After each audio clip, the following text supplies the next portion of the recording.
Quase 15 mil dias, mais perto do último dia, que pode ser amanhã.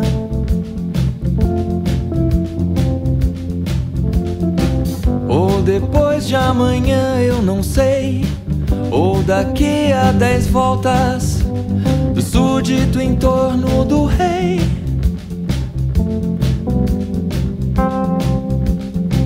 Quase 15 mil dias. André Delfego, seja bem-vinda. É um prazer, como eu disse, estar abrindo os encontros com você. Uma vez você me disse, hoje tudo é mais rápido, fragmentado.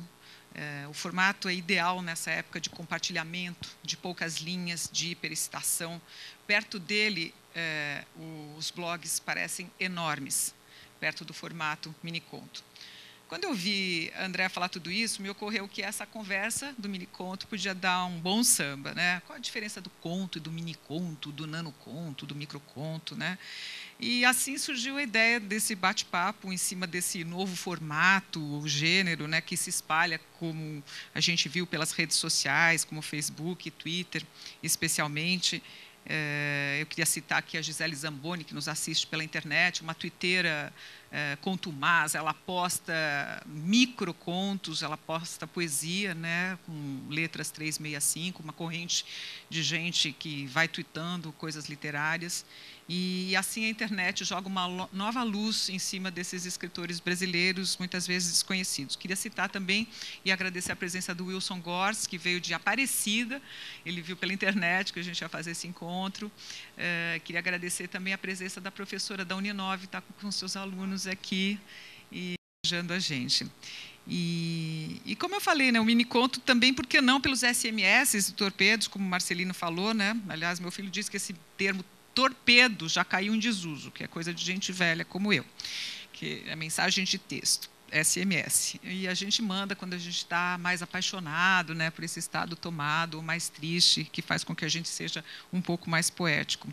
A Andréia fez parte de uma coletânea organizada pelo Marcelino Freire, os 100 Menores Contos, depois eu vou pedir para ela escolher alguns e ler.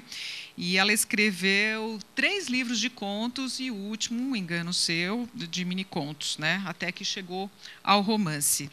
Bom, Andréia, você disse aqui no blog, que no vídeo, perdão, que você começou a exercitar esse formato de uma escrita mais concisa, mais enxuta, no seu blog. Mas o blog, assim, ainda assim, tem textos mais longos, né? Como é que você chegou ao formato de miniconto, que, no seu caso, até, como a gente vai ler depois no livro, Engano Seu, eles são textos de até 7 linhas, diferente dos 100 Menores Contos, que é a proposta do Marcelino, que são de 50 caracteres. Bom dia, obrigada, Mona, pelo convite, parabéns pelo projeto, que já é um sucesso, que a gente vê aqui pela plateia. Bom dia a todos, obrigada pela presença, pela professora Rita, pelos amigos que estão aqui, o PT, a Mariana, você, querido, que veio de Aparecida. Muito obrigada pela presença. Gostaria que nossa conversa fosse permeada com a participação de vocês. A qualquer momento, por favor, levante a mão, vamos conversar. Enfim, de maneira a colocar também as dúvidas que vocês têm e desejos, e se alguém tiver para falar aí algum miniconto também próprio, também pode levantar a mão e expressar o seu miniconto. Indo para a sua pergunta, Mona, vou até voltar um pouquinho antes, que você falou de como definir um conto e um miniconto. Eu acho que as mesmas definições para o conto, elas podem servir para o miniconto. Se bem que o miniconto também pode emprestar características da poesia, como a musicalidade. E uma das definições, deixa eu tirar minha etiquetinha daqui, estou passando a mão nela. Uma das definições do conto clássica é de que ela é uma narrativa de extensão curta com um único núcleo dramático. Isso a gente pode dizer que também serve ao miniconto. Só que, como as teorias do conto também, gosto de citar uma, até separei aqui para vocês, que é a do crítico literário José Castelo. Ele diz: o conto continua a ser um problema que cada escritor precisa resolver a seu modo. Na verdade, cada conto oferece, secretamente, a sua própria definição de conto. E essa é a minha definição preferida. Porque o que ele diz é o seguinte: cada bom conto inaugura uma nova teoria do conto. Uma vez que a teoria, claro, ela vem pós-obra, pós-produção. E é muito interessante o que a gente tem em mãos. A gente pode sempre inaugurar uma nova linguagem. O miniconto, acho que ele não é uma linguagem, ele é um veículo, mas um modo de dizer. E aí o que se diz? O haikai, por exemplo, que sempre trata das coisas da natureza, por exemplo, e que ele é também uma expressão um pouco parecida, né? Mas só que ele tem algumas características determinadas. O miniconto, abrindo ele pode ser muitas coisas. E, inclusive, se os recados transformassem num recado, não precisa pensar em alta literatura, mas nos recados que se passa pelo celular. E isso é tão interessante, chegou a um modo tão popular, que outro dia encontrei na banca de jornal e comprei para esse papo, isso aqui. Custa 99 centavos, série Super Astral, recadinhos super fofos. Recadinhos super fofos, mais de 180 mensagens, com beijos, filmes, web ou poema. E especial, 40 torpedos de paquera.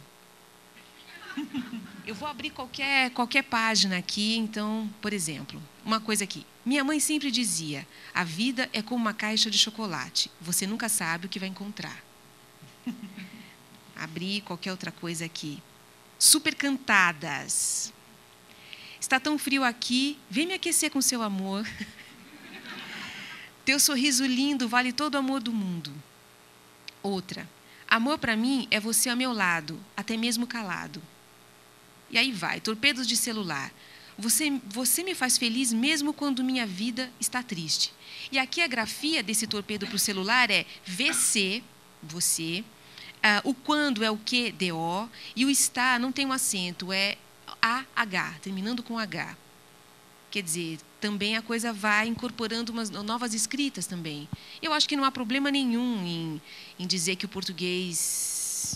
acho que há problema em dizer que o português é diminuído nesse caso, porque a gente está falando de expressão e, pelo amor de Deus, a língua é viva, ela é porosa. Na língua está a presença da marca humana desde os primeiros tempos, e hoje a marca humana é essa pressa, essa ansiedade. A língua também vai respirar e ser também essa ansiedade. Não dá para colocar... Existe... Obviamente, a língua usada em termos formais para que a coisa seja possível. Então, um juiz não vai dar um veredito numa linguagem ali do direito. Um laboratório que vai dar o diagnóstico se você está ou não doente, ele não pode fazer um miniconto, pelo amor de Deus. Ele tem que dizer qual é a probabilidade daquilo ser benigno ou maligno. Né? Mas na linguagem aqui humana, em que se comunica mais do que certezas, digamos assim, ela é livre. Andréia, e esses que você leu, tem mais. Eles são assinados ou são anônimos? Engraçado que quando você estava lendo, me lembrou aquelas famosas frases de para-choque de caminhão que antigamente a gente via na estrada, e a gente sempre se encantava e falava, olha que bacana, que legal. E eram frases anônimas, né? Mas eram também. Olha, eu achei uma aqui do Roberto Carlos. Nem mesmo o céu, nem as estrelas, nem mesmo o mar infinito não é maior que o meu amor, nem mais bonito como é grande o meu amor por você. Engraçado que a pessoa, isso aqui já é tão famoso, né? Mas aí os livrinhos, olha, 99 centavos, 150 mensagens super fofas. Olha, torpedos de reconciliação. Sensacional. Recadinhos para conquistar o gatinho. E mais, saudade, amizade, amor, música. Isso aqui vende, segundo o dono da banca, isso aqui vende feito figurinha de álbum, assim. É mesmo. Agora, voltando à minha pergunta, em relação aos seus mini-contos, né? Porque até quando eu trabalhei nesse vídeo que a gente mostrou, a gente ficou na dúvida, é mini-conto, é micro-conto, é nano-conto? O conto está diminuindo tanto, quais são as diferenças nessa terminologia? E relendo muitos, né, do seu, que estão aqui, especialmente no último, né, no Engano Seu, eu queria mostrar aqui, não sei se todos que estão presentes conhecem, são geralmente contos um pouco mais longos, né? E tem aquela definição clássica do Cortázar, né, de que um conto tem que atingir o leitor por nocaute. E o miniconto? Como é que ele atinge? O que ele tem de ser? Como é que Acho que não dá nem tempo do soco, é um grito. É um soco. É um socão. E você, assim, começou com 7 linhas e faz esses menores também? Quando o Marcelino te pediu, depois eu queria que você lesse o que está dentro do livro dele, para fazer em 50 caracteres, porque, puxa, difícil, né? 50 caracteres, uau, é um super desafio, né, de concisão. Você penou? Eu penei bastante, porque, bom, 50 letras é muito, assim, um troço. E é muito interessante porque é uma brincadeira em cima da antologia Os 100 Melhores Contos Brasileiros do Século, uma antologia muito conhecida, muito estudada, do Ítalo Morricone. E o Ítalo também fez uma introdução, e aí, no caso, em 50 palavras. Bom, e a história do livro é muito interessante, porque, então, saíram notícias sobre a antologia e tudo mais, e foi a Lígia Fagundes Telles soube pelos jornais dessa antologia. E então procurou o Marcelino para participar. Eu também quero brincar disso. Uhum. É muito interessante. E é um pouco... Essa é divertido, ela é lúdica, é uma massinha de brincar. E ela tem uma coisa da escultura mesmo. Agora, foi muito difícil tentar chegar numa imagem ou numa ideia em 50 caracteres. Uhum. Ele fez realmente... Teve bom, claro, o Milor Fernandes, que o Marcelino, então, o que ele disse? Olha, são 50 caracteres, fora o título. E aí ele fez a seguinte coisa. Bom, já que o título era livre, olha o título do miniconto do Milor Fernandes. Emocionante relato do encontro de Teodoro Ramírez, comandante de um navio misto, de carga, passageiros e pesca, do Caribe, no momento em que descobriu que a bela turista inglesa era, na verdade, uma perigosa terrorista cubana, que tentava penetrar num poço do sul da Flórida para dinamitar a alfândega local e procurou forçá-la a favores sexuais. E daí o miniconto: capitão, tem que me estuprar em meio minuto, às 8 seu navio explode. Quem sabe, sabe. Ele foi o único que teve essa ideia, essa presença de espírito realmente genial. Eu estou aqui aberto no do Alberto Guzic, cujo título é Fim, Corpos se separam, ofegantes ainda e distantes para sempre. Eu gosto daqueles que conseguem realmente contar uma história. Eu não acho que eu consegui contar uma história com Arruda. Mas a Cíntia Moscovitch conseguiu fazer isso de forma... O miniconto dela é assim, não tem nem título.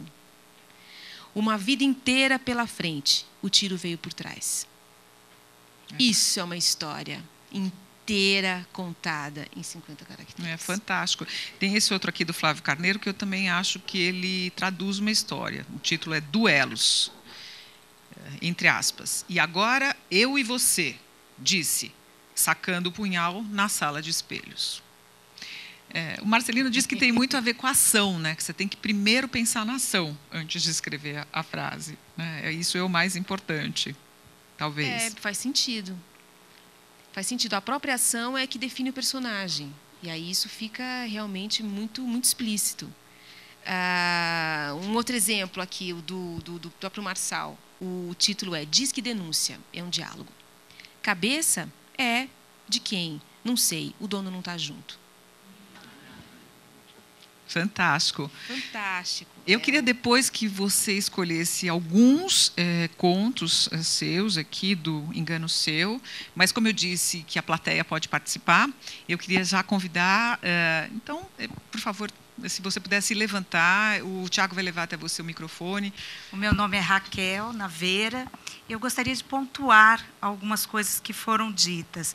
Lembrei do Croce quando ele diz que conto é tudo aquilo que se diz que é conto. Resume o espírito do que está sendo falado. E sobre essa concisão, eu me lembrei dos ditados, das máximas, dos versículos bíblicos, que também já eram praticados há muito tempo.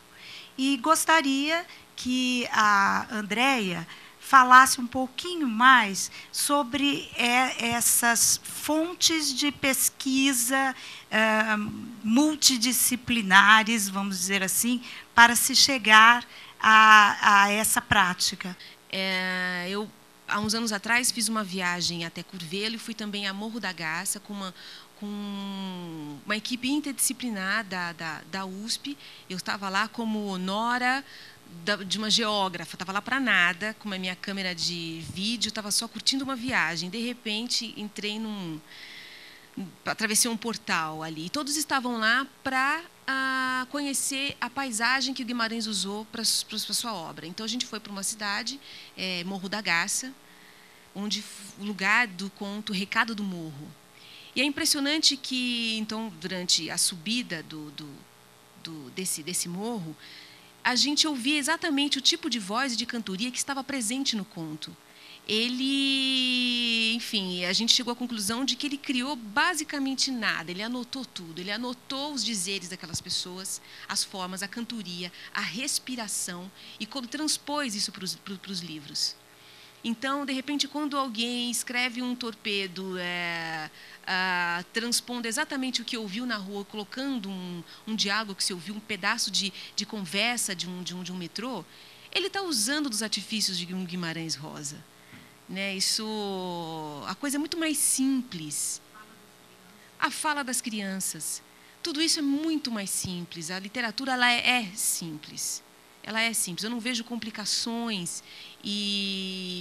Mas, é claro, a teoria também é uma grande brincadeira e é uma delícia também brincar de teoria também. Então, aí também se faz uma outra... Essa sim é complicada. Sobre a fotografia usada para o miniconto, eu, pessoalmente, trabalhei muito com isso com o blog. Sou casada com um fotógrafo há 20 anos, eu sempre fui apaixonada por fotografia. E a primeira coisa que fiz foi, sei lá, um mês com o André, ele ia fazer uma exposição de fotografias, eu não escrevia nada, tinha umas coisinhas, eu tinha 16 anos de idade, era uma criança. E eu disse assim, eu poderia escrever uma legenda em cima das suas fotografias? E fiz aquilo secretamente, morrendo de vergonha de mostrar para ele. Que será isso aqui? Mas as imagens dele me causavam um impacto tão grande. E eu queria tanto expressar aquilo em palavras. E aí, enfim, acho que dura 20 anos por isso. Um casamento verdadeiro. E a partir daí eu comecei a... Bom, enfim, aí com a internet, você simplesmente vai para um portal de fotógrafos, a Magnum Fotos, então, se você clica lá, magnum.com, aquilo ali é um arsenal, um acervo. Você coloca uma palavra e vem fotografias lindíssimas, incríveis, antigas, atuais, dos grandes mestres da fotografia.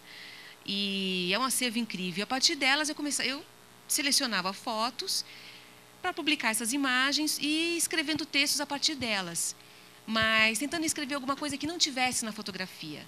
Não tentando explicar a fotografia, mas que a fotografia fizesse parte. Vendo a foto e lendo o texto, você tinha uma terceira coisa.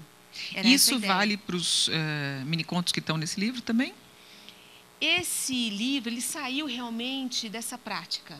É um livro que escrevi com uma bolsa da Secretaria de Estado da Cultura, do PROAC, na época se chamava PAC. E era um projeto, eu falei, bom, eu acho que eu peguei aqui uma velocidade com essa coisa e vou arriscar. Então, ganhei a bolsa e comecei a escrever a partir disso. E aí, nesse caso, eu já não me baseei mais em fotos, mas em ideias mesmo. Eu reparti ele em 4 capítulos e fui escrevendo... eu brinquei muito com as cartas do tarô. Eu espalhava as cartas do tarô, tirava qualquer uma ao léu, e o que aquilo me inspirasse ali... Mas não deixa de ser um recurso como o da fotografia. A partir de uma imagem, no caso do tarô é interessante, porque eu não entendo nada e justamente fica interessante, para tentar decifrar uma carta, e aí a partir disso eu comecei a escrever os textos. Eu vou ler um dos textos, depois eu quero que você escolha um outro para ler, e depois eu vou passar uma pergunta para a plateia. Então, esse aqui está intitulado Cera de Ouvido. Acredite, só com ele pode ancorar-se. O que é de cera derrete, não é culpa do sol, mas do teu ouvido, que me escuta. Não me desse corda, a cera se acumularia por falta de voz. Tuas mãos moldariam com ela uma âncora âmbar. A soltaria em água fria e lá embaixo esqueceria tua viagem.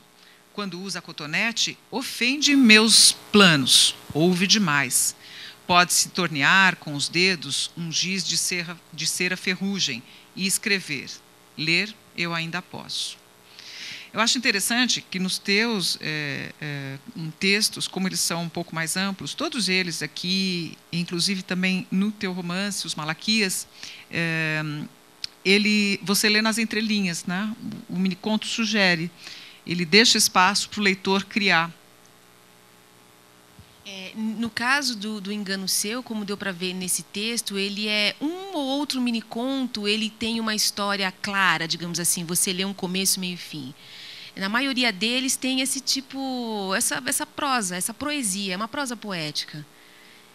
Eu, enfim, assumi mesmo recursos poéticos nesse caso. E aí as coisas ficam mesmo na entrelinhas, na sugestão. Hoje em dia eu gosto muito, eu tenho uma tendência para prosa poética que eu tento dar uma varrida.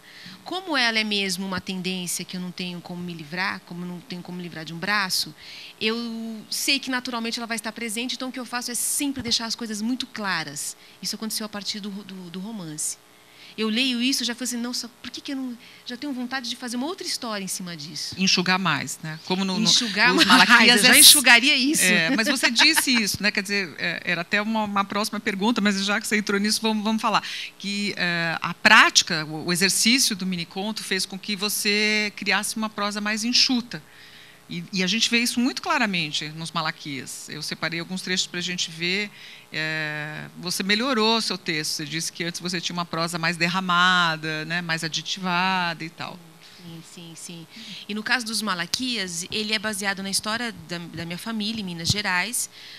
Os meus bisavós foram acidentados por um raio, deixou órfãos meu avô e os meus tios-avós. Desde pequena eu quis contar essa história, desde pequena não, desde 20 e poucos anos queria contar essa história, mas achei que isso seria uma coisa para contar aos 60 anos, assim, aquela pessoa bem experiente e tal, com uma visão de vida, mas enfim, acabei adiantando um pouco esse processo. E como era uma história familiar, eu acabei usando muito do realismo mágico, e acho que foi uma forma de me distanciar da família, transformar aquela história como quase uma coisa alegórica para conseguir escrever. O realismo mágico mais uma prosa poética, aquilo ficou assim, um frango assado com chantilly e pêssego em calda e um negócio com sardinha, entendeu? Assim, era completamente...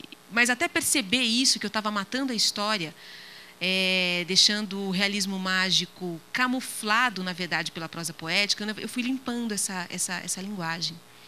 Fui limpando para tentar convencer o leitor de que realmente um navio surge e desaparece do mar e que esse mar também, se atravessa uma montanha, pode se transformar em água doce. A prosa poética deixaria isso como uma metáfora. Eu queria que o livro chegasse de tal forma que aquilo não fosse uma metáfora. Aquilo é. Em algum lugar, aquilo é. E a partir daí isso transformou completamente a minha forma de escrita, a forma como eu leio os textos e você já acha longo os textos do Engano Seu? E já o Engano Seu é uma fase anterior, e é tão impressionante isso como ir publicando as suas fases. Ela é um pouco constrangedora, né? Porque você não se identifica mais com os textos anteriores, do meu caso. Meu primeiro livro, por exemplo, ele é péssimo. É um livro de contos eróticos que, assim, 3 daqueles contos eu republicaria, os outros não. Mas a publicação foi muito importante para que eu tivesse saísse do armário. Bom, com um livro eu consegui é uma coisa prática de ter um espaço na sua vida, na sua casa, um lugar de escrita e dizer eu escrevo. Para a literatura não fez a menor diferença, aquilo assim é uma bobagem. Mas ter publicado o livro fez essa diferença. Mas tudo isso está publicado, todas essas fases, desde uma imaturidade completa e até o processo do meu amadurecimento. Os Malaquias é um processo de luto, eu perdi a minha avó, o meu avô, o tio Antônio, que está no livro, que é o anão, era o meu tio-avô. Lindo, ele foi o parteiro da minha avó. Minha mãe nasceu nas mãos do tio Antônio, que era um anãozinho velhinho. Não tem nada mais mágico que isso. Ele morreu com quase 90 anos. Então, ele é esse processo. O próximo livro ele tem a ver com uma gestação. Ele vai traduzindo um momento e... pelo qual você passa, porque você acabou de ter um filho.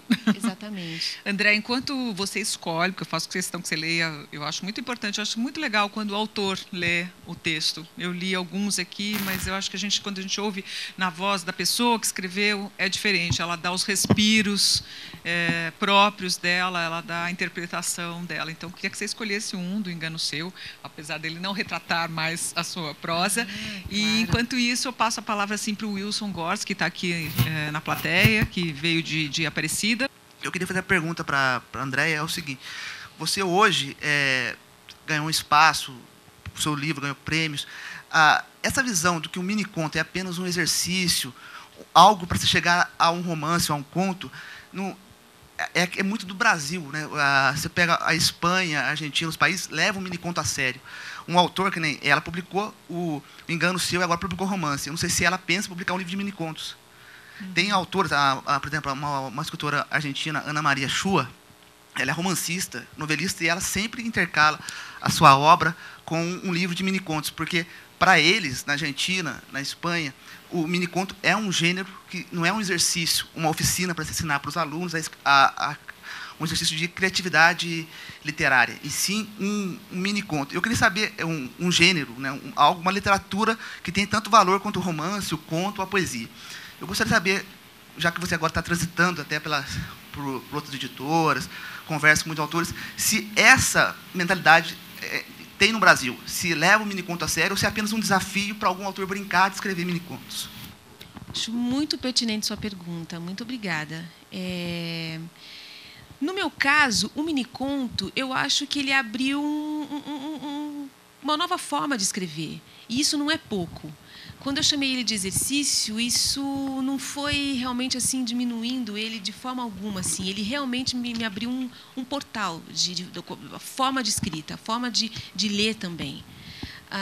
Eu acho que o mini-conto, talvez, ele como gênero, ele pode ter o seu escoamento por essas mídias, as mídias que também está nessa fluidez também que o mini-conto proporciona, que são através dos celulares, do Twitter, do Facebook e dos livros também. Eu costumo ver muito mais figuras que escrevem os mini-contos pelo Facebook, quando vai publicar, publica poemas. Vejo cada vez menos uma publicação de mini-contos. No entanto, eu trouxe aqui alguns exemplos, 2 de autores que publicaram mini-contos, que talvez você conheça. Cadê a caixinha? Aqui.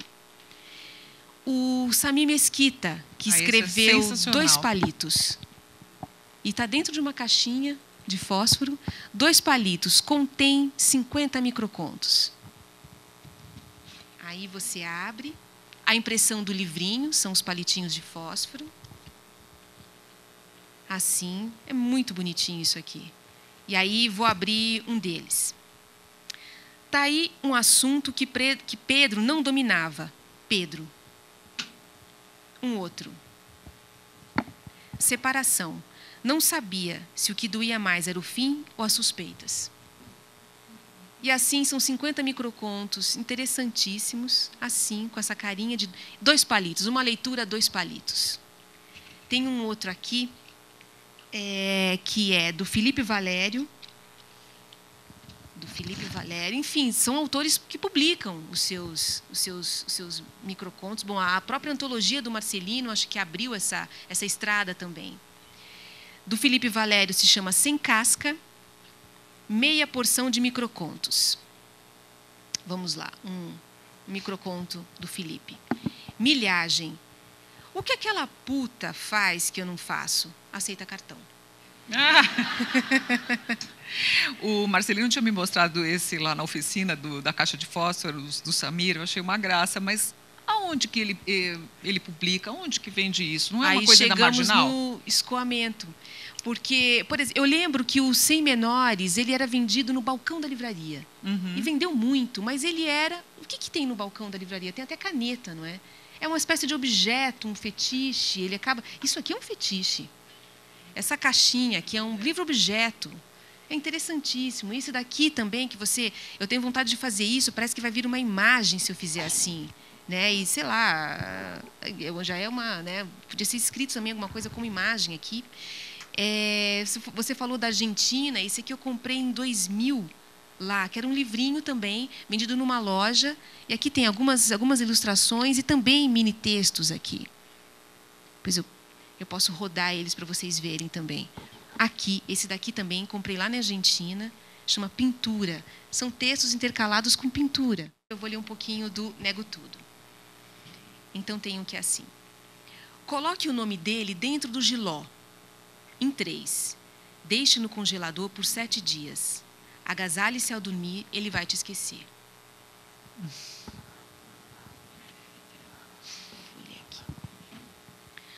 Há uma coisa que dissolve ossos e a outra que os constrói.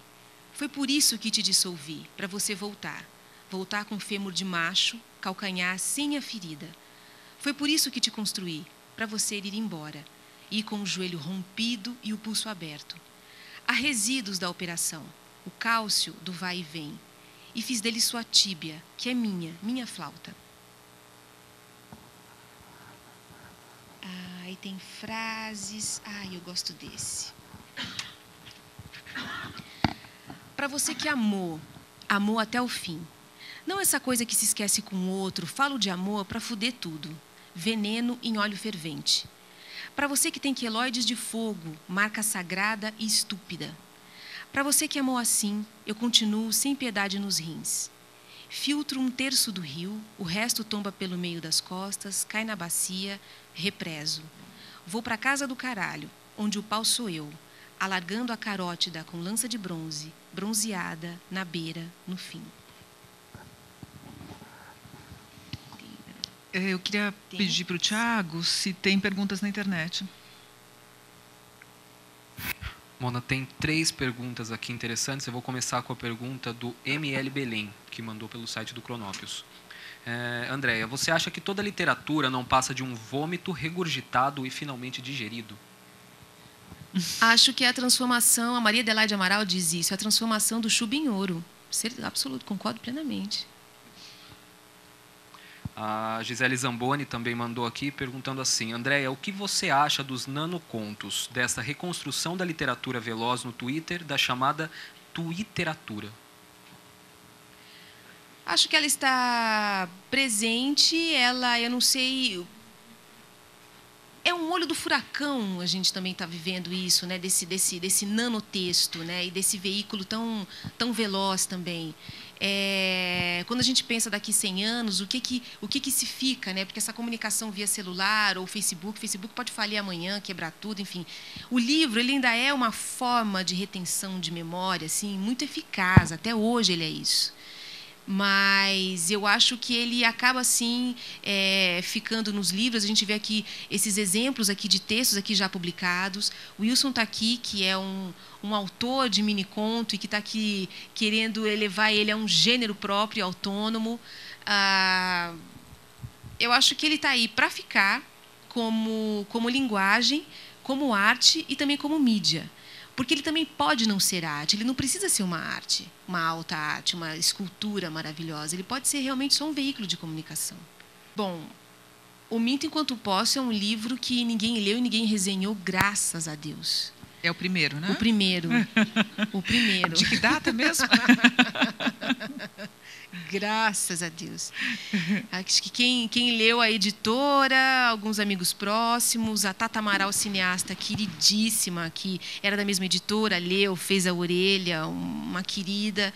E agora, para os Malaquias, né, é um salto imenso. Até os Malaquias, eu passei abaixo do radar o tempo inteiro. Eu escrevia para... Meus leitores eram amigos próximos. Eu praticamente não tinha resenha em jornais. São Zero quantos mesmo. anos, Andréia, entre o Minto e os Malaquias? 7 anos. 7 anos.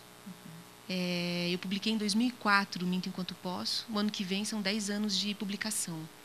E aí os Malaquias, de repente, começaram a sair algumas resenhas, mas sempre assim, espaços muito pequenos de alguns jornais, nada em grande jornal.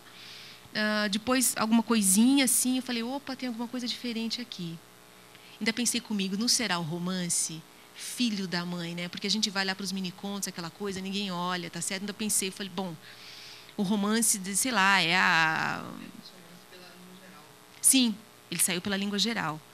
Existe mesmo uma certa pressão assim pelo teu romance. Uma pressão, inclusive, própria. E até para você conhecer o teu próprio fôlego. Eu tenho fôlego para um romance? É uma questão. Eu fiquei satisfeita dando ponto final para esse romance, principalmente porque ele se tratava de uma história familiar que eu tenho para mim como uma oferenda. É uma oferenda que eu precisava fazer para esses ancestrais e que, ela tendo sido feita, eu me sinto livre a partir de então. Então, tinha um significado pessoal enorme que, assim, mesmo sem publicar, aquilo me preenchia de tal forma pessoal, assim, muito assim, especial. Nenhum outro livro vai atingir isso pessoalmente. No caso, coincidentemente, ele atingiu também, atravessou o mar. Então, eu fui finalista dos prêmios São Paulo. Quando eu vi que tinha sido finalista do Prêmio São Paulo, como autor estreante, para mim aquilo, e é mesmo um prêmio, pelos candidatos, enfim, pelos colegas concorrentes. Quando foi, então, finalista do Jabuti, falei, bom... E eu escrevi, uma época, um texto, uma crônica, tirando sarro da nossa própria ansiedade pelos prêmios, que se chama Como Ganhar um Jabuti. É um texto para uma antologia muito engraçada, muito interessante, que são 50 segredos para ajudar ninguém. Eu vou falhar agora porque eu não esqueci o título. Organizado pela Ivana Arruda Leite, que o convite era escritores escrevendo autoajuda. Então, eu resolvi escrever um texto para ajudar o escritor que pensa em ganhar um prêmio. Então, como se comportar nos lançamentos. A partir de um tempo, você não precisa mais ir a lançamentos, porque você precisa descansar a sua imagem. Quantos vinhos brancos você pode tomar. Que tipo de roupa, melhor roupa. Não entregar originais para autores, principalmente quando eles estão em bares, porque eles vão esquecer lá.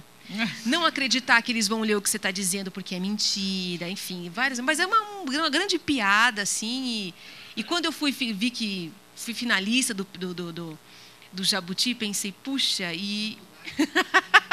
Não, e pensei, eu fiz exatamente isso. Eu fiz mesmo, não atormentei ninguém com o original, cumpri a...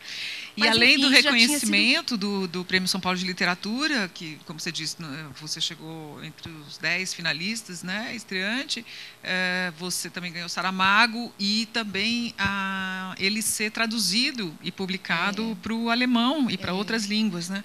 E eu estava aqui pensando que o alemão é uma língua que nem a língua francesa, né, uma língua prustiana, com frases longas e derramadas, como você disse que era a sua prosa, e os textos que você leu antes, e eu quero ler 2 trechos aqui que eu escolhi, mostram como você mudou, né, ao longo desses 7 anos. Como é que você está fazendo? Você acompanha a tradução para o alemão? Você acha que eles vão conseguir essa concisão, esse mistério que você deixa nas entrelinhas, esse humor que tem de vez em quando seu texto também? A partir do prêmio José Saramago, né, que então, continuando essa história, foi um susto imenso. Eu recebi um e-mail da Guilhermina Gomes, que é do Ciclo de Leitores, que é quem promove, junto com a Fundação José Saramago, o prêmio. E eu mandei diversas vezes respostas assim, é verdade mesmo, é sério. Eu pensei, gente, eu devo ser finalista, e assinei um termo de sigilo que eu deveria avisar. Se alguém soubesse, eu perderia o prêmio caso ganhasse, aquela coisa toda. Então, eu estava grávida de 7 meses e eu tenho pânico de avião.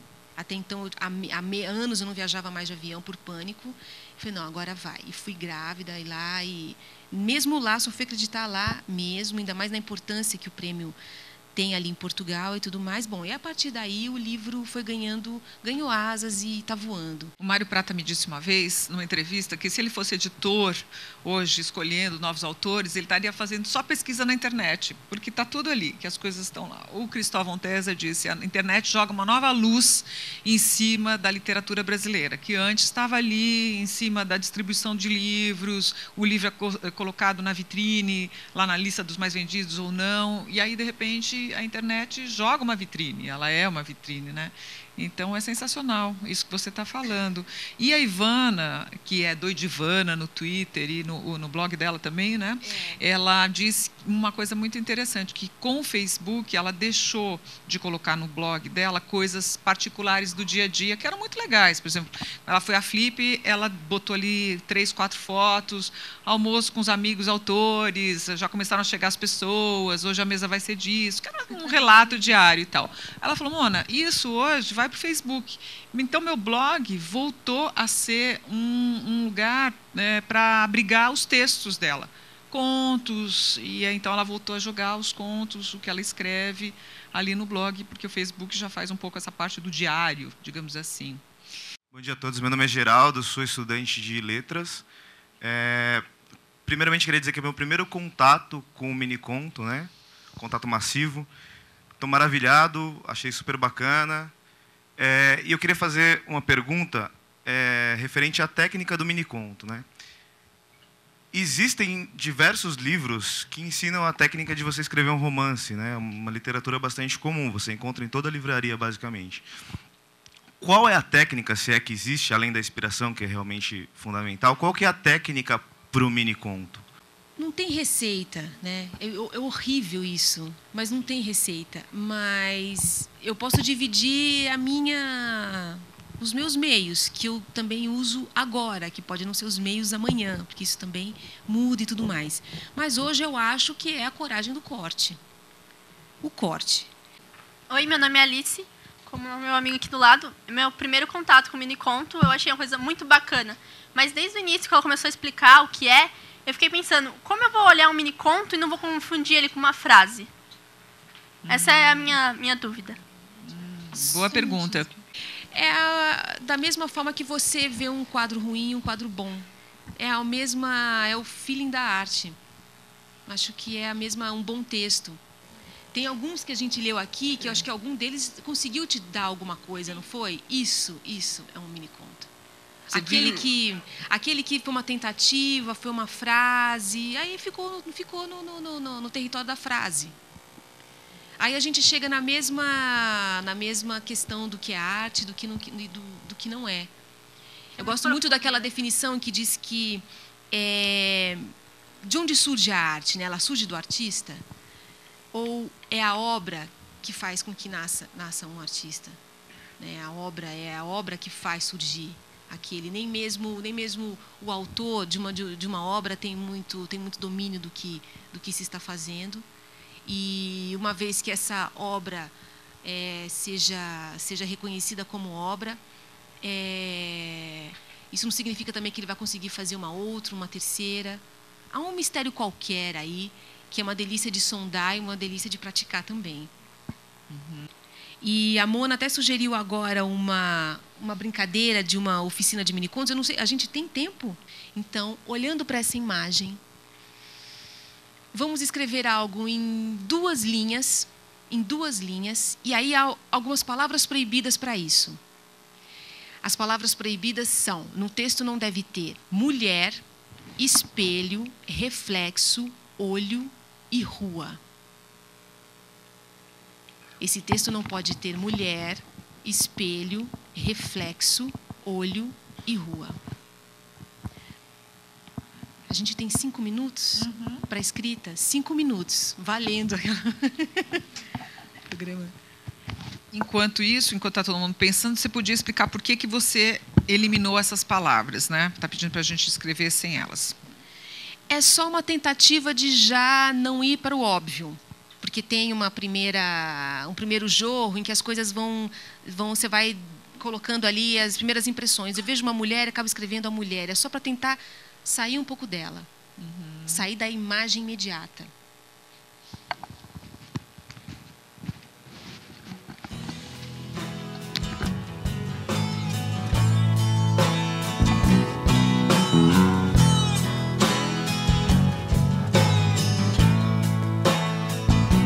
Talvez eu sentisse saudades de mim,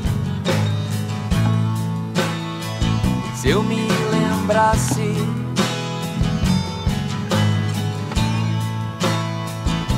do cara que eu era ainda fora da cela, de um impasse.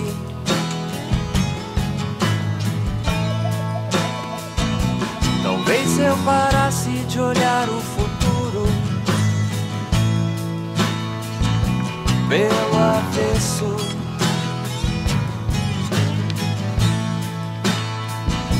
o acaso aceitasse afinal esboçar. Então, Quem escreveu no papel, passa o papel para cá. Meu tá escrito aqui. Depois, se você quiser.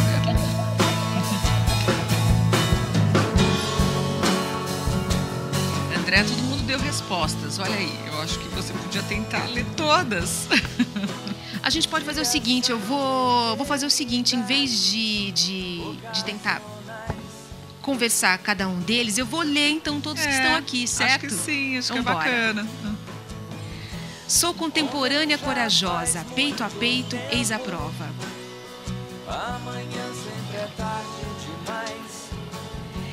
Te conheço, não sei de onde. Muito bom. A da Mona. Nem me reconheci como tal, plena de amor. Tudo que vejo é perfeito, mas não vejo tudo. Que lindo. Título: Antes tarde, narcisou-se. Olha, que ótimo. No meu eu, só um óculos consegue decifrar. O hoje retratado, amanhã será diferenciado. Me resgato aos poucos e me vejo da forma que desejo. Consequências. O que escolhemos hoje será o resultado do amanhã. Esse, por exemplo, consequências. O que escolhemos hoje será o resultado de amanhã. Eu já ia começar exatamente a tirar quem é aqui. O que escolhemos, não. Vamos para uma pessoa, vamos fazer esse personagem entrar por essa sala, sentar aqui, tomar uma água. Que roupa ele tem? Não é que isso vai entrar no texto, mas é que é para encarnar ele mesmo. Porque a tendência, num primeiro momento, é querer dizer tudo numa coisa só e ir para os universais. Só que é justamente nesses pequenos detalhes é onde o personagem mais se revela. Então, o que escolhemos hoje, já diria assim, então, uma pessoa escolheu, quem escolheu, o que ela escolheu hoje, e assim por diante. Susto, 4 passos e o peito colou ao vidro frio. Vai encarar? Ok, pode voltar para casa agora. Eu guardo seus sonhos até amanhã. Luciano. Da Mariana Vitorino, que alguns deixaram o nome, então, da Mariana Vitorino. Da Marina Vitorino.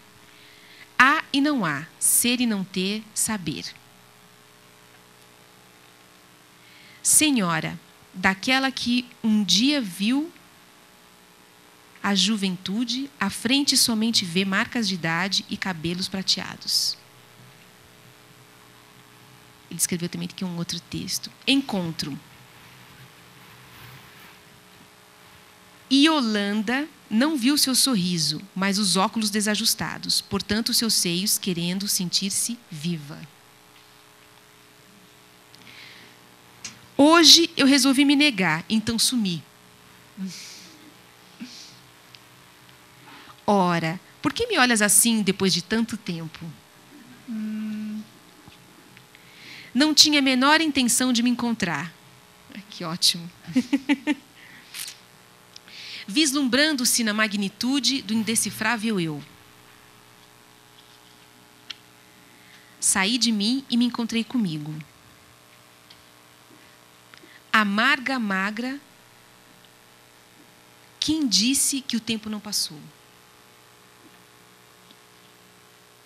Já não encaro como antes, agora está tudo melhor.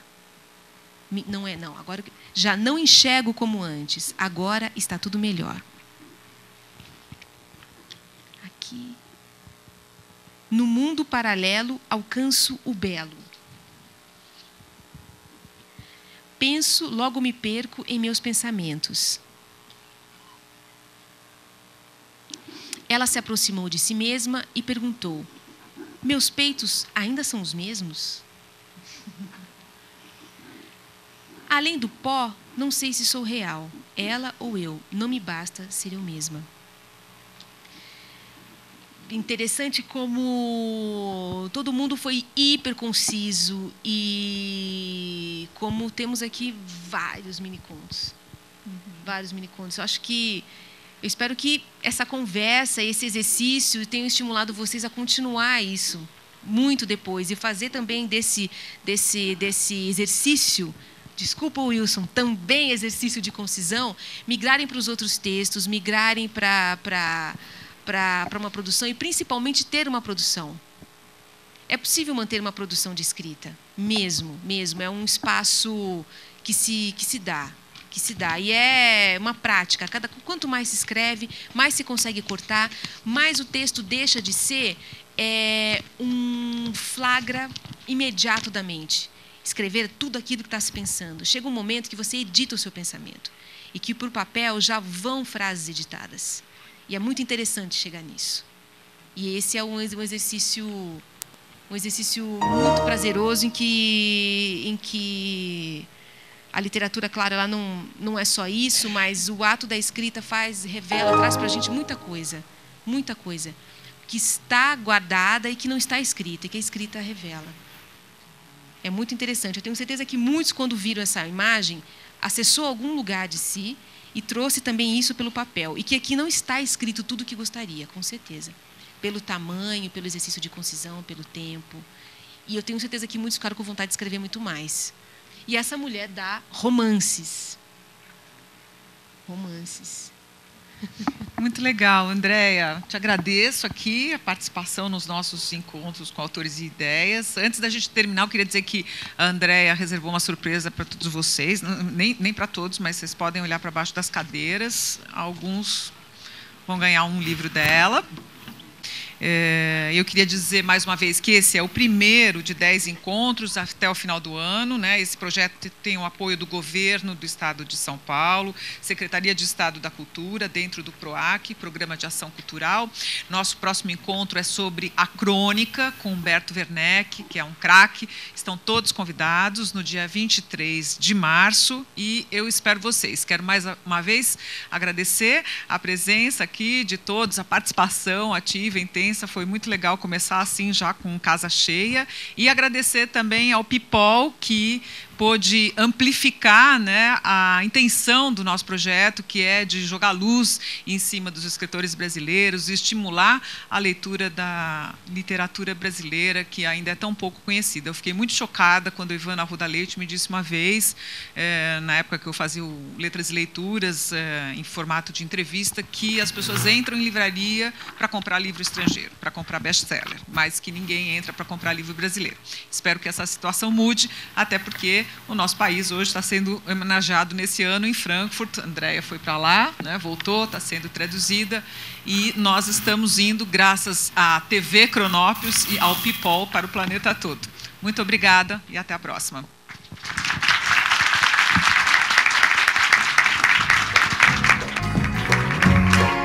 Muito obrigada. Mesmo, adorei. Amanhã com você.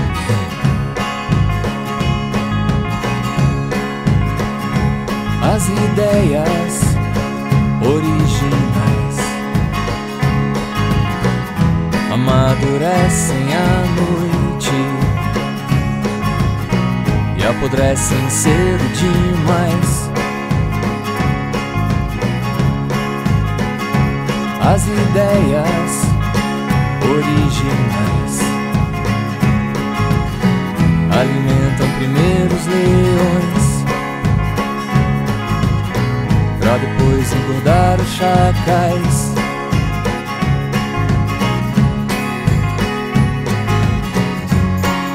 No mundo das ideias, um recém-nascido é rei.